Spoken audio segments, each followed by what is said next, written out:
Hi Churchville, I'm here to tell you how to start shading with color to make your drawing look like your photograph. So it's really important you look very much at your photograph so you can see what you are doing. We've learned about tints and shades and making things darker and lighter, so you have to figure out the hue that you're going to use for yours. So it's best to take, and actually I like to hold my pastel up to make sure that I'm getting close to that hue. Now I've got these green grapes and I also have this green pear, but the pear is slightly darker than the grapes, but I'm going to start with the main color being very similar. Since this pear is generally this green, I can actually start by not really burnishing yet because I don't know if it's going to stay the same, but I want to push hard with my pastel to get that hue almost everywhere. So everything I can see what I'm doing is green. So I really want to push hard, color in this green. I'm going to go around these other grapeys here.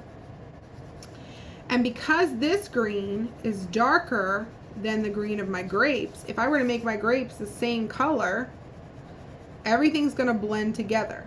So it's really important you look at your color wheel and look at your color palette that you have here and figure out what you could do to help this look not so flat and not so close together. So when I look at this pear, because it is darker, one of the things I could do, since there is a darker pastel, I will actually grab the darker pastel and I can start to mix. So I'm going to very lightly color over with this dark green everywhere that I want this dark green to be. So I'm even going to go over the brown spot. So I'm kind of making a custom color for my hue. It needs to be somewhere between this and this so it matches. So everything I'm doing, I'm coloring kind of hard back over top of it. That gives me a nice baseline where then you can tell the difference between now my pear and my grape. So now it's all about bringing that value to life. So the parts that I know are going to be really light, I'm going to burnish with the white. So to get those parts ready, I actually go back and forth with this, and now I'll burnish over top, and it'll start to mix those colors together. And everybody's fruit's going to be slightly different, so you have to pay attention to your photograph. But it's really all about looking at what you see in the photograph. If I were to leave all of this right now, this one hue color, it's going to look not like a 3D form. It's going to look pretty flat. So it's time to start building up additional layers with my fruit to start making it look like that. So I could use my white for this. I can use my black for this. I can use my reds. There's like this reddish brown that could work really well, and a regular red, which is the complement of green. So I can use all of these things to start achieving these lights and darks. So first I'm going to start with my highlights. I have to look at the shapes that they generally are, and with the pear I see a really light white spot with the pear along the top. So I'm just going to burnish with my white and make that a little bit lighter there. And I have like this weird little color spot that kind of looks like a square right along the top of the pear. Those are where my general highlights are, but it gets a little bit lighter right down this side here, which I could then use the color next to it on the color wheel, which would be my yellow. And if I burnish with the yellow around this part, it helps that green look even lighter. And then it starts to make it look lighter down here. So I'm getting more of a yellowy green than I did before. So I can burnish right over top of that, and I get a little highlight where that is. And I see a little bit more where that yellowy green is on this side of the pear as well. Then I see it fades to like this brown color. So maybe finding a color that's very similar to it, I can actually color over it with this golden brown and burnish right over top of that hue color that I made. I see this brown spot on the pear generally in this area as well. So I'm just going to be pushing hard with this, trying to build up my layers, and this comes all the way down to my grape down here. So I can make this brown kind of go down the whole length of my pear. If for some reason I made it get too brown in a spot where I didn't want it to be that brown, let's say I did it right here, I can always take my original hue that I was using and burnish back over top of it, and it'll bring it back to green again.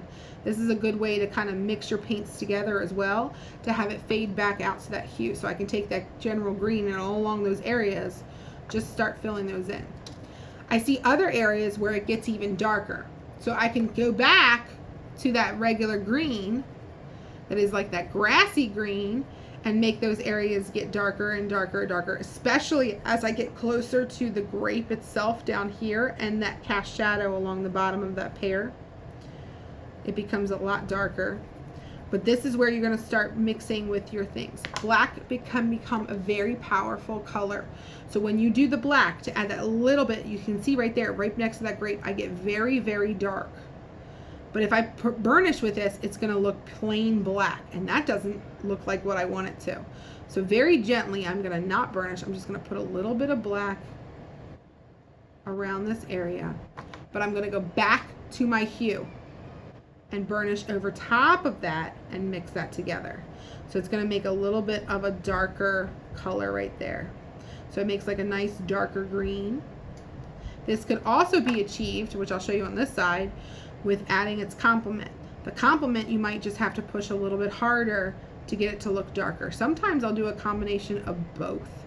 So I'll put the black in there first, and then I'll go over with the red, and then back over with the green. So I'm just mixing these colors together. It's like mixing paint when you burnish with a pastel. You can get these really cool effects. And you can start to see that the pear is actually changing shape and getting a little bit darker where I need it to be. The side of this pear gets a little bit darker here as well, so I'm just going to put a little bit more of that dark green in there. I see a little bit of the dark green up around the stem. So I'm just looking at my photograph, looking at my picture, and already that pear is starting to look like a real 3D pear. When I look at my photograph, the darkness comes up right to like the top of this grape, and right now I have it being very green. So I'm going to come back in with my complement or black depending on what I do, and very gently I'm just going to make it get a little bit darker here. But you want to keep it, since it is a rounded form, if I follow the line, it's kind of a rounded shape that it makes. So I'm going to kind of round it off and come back in and burnish again. So I'm making it more like a 4 now instead of that deep dark 5 or 6. Just doing that, I think, helps make this pear look a little bit more realistic. There are tiny little details in here that you want to save to the very end. So when you have shaded everything and you're pretty sure you've got your highlights, you've got your things in there, you can pay attention if your pear has little marks. Take a darker color and just come in and look where those little spots are in the fruit. Look where those little polka dots and things like that, where there's like little brown marks. Having those little details can really help make your artwork look a little bit more realistic. So there's nothing wrong with, if you see that color in your container, using that color. The very last step down here is actually creating the shadow that the fruit itself is creating on the table. For that, I want you to just use regular good old black, but you're going to burnish with it the closer you get to your fruit. And then as you come out, I want you to very gently push a lot less hard, a lot less pressure to get it to go lighter to darker. We are not going to worry about the color of the table and trying to match that table color unless you really want to challenge yourself. That is on you. But I have no problems just leaving the fruit floating, but with a cast shadow of where that fruit is sitting on the table. Now when you go to make your grape, it's got to look different. So to make this different, even though I started with the same green hue, this grape's going to be a little bit more of a yellowy grape. So I can take and make it just a little bit of yellow over top of it, and then go back to that lime green and burnish with that. And it's all about building up the forms on the grape the same way you did the pear. You're taking it one grape at a time. So it's really important to pay attention to the highlights. You can make your highlights with the yellow and make it get even lighter, or I could come back in with my white. Now my highlights on the grape are in a different spot. They might be a different shape. I can see it get a little bit lighter, so I'm actually going to color with a little bit more white up here to make it lighter, and then burnish really hard where I want my shadow to be. And then this area down here where it's getting close to another grape, it gets darker. So I can take that dark green again, but this time I'm going to push really, really lightly.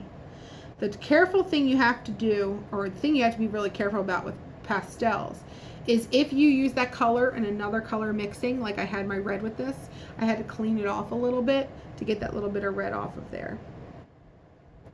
Now the grapes themselves, when you shade those, might only be darker in those tiny teensy spaces between two grapes.